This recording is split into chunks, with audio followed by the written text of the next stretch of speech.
Russia दुनिया का पहला मुल्क है जिसने कोरोना वायरस की वैक्सीन बनाने का दावा किया है। वैक्सीन बनाने के साथ रूस की तरफ से दावा किया गया है कि दुनिया के 20 देशों ने उसकी वैक्सीन में दिलचस्पी दिखाई है।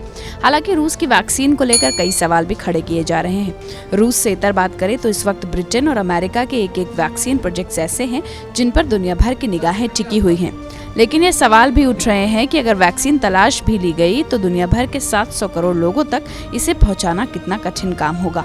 एक्सपर्ट्स का मानना है कि दुनिया भर में वैक्सीन पहुंचाना भी बहुत बड़ी चुनौती है। इंटरनेशनल वैक्सीन अलायंस गैवी के सीईओ सेथ बर्कले का कहना है कि इस वक्त सबसे बड़ा चैलेंज तथा कथित वैक्सीन राष्ट्रवाद है। एक रिपोर्ट के मुताबिक सेथ बर्कले ने कहा कि इस वक्त देशों को वैश्विक रूप से सोचने की जरूरत है क्योंकि यही सबसे बड़ी मांग है। इस वक्त सिर्फ अपने बारे में फिक्र करने की सोच से बाहर आना होगा। जब तक सब सेफ न हो जाएं, तब तक कोई भी सेफ नहीं है।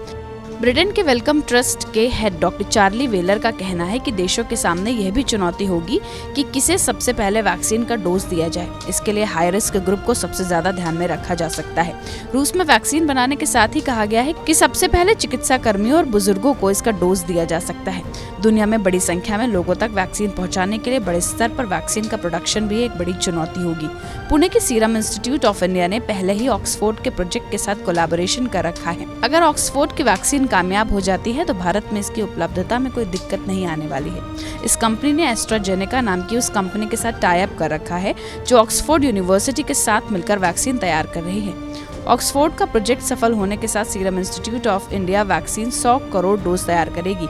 इनमें से 50% हिस्सा भारत के लिए होगा और 50% गरीब और मध्यम आय वाले देशों के लिए। सीरम इंस्टीट्यूट की तरह ही दुनिया के अन्य देशों में वैक्सीन निर्माण के बाद इसे पहुंचाने के लिए बड़ी फार्मा कंपनीज की मदद की आवश्यकता होगी। इतनी बड़ी संख्या में लोगों तक वैक्सीन पहुँचाने के लिए देशों को ग्लोबली सोचना होगा। हालांकि बीते महीने के दौरान जिस तरीके से वैक्सीन की तलाश तेज हुई है, ये दौड़ प्रतिष्ठा का सवाल बन चुकी है।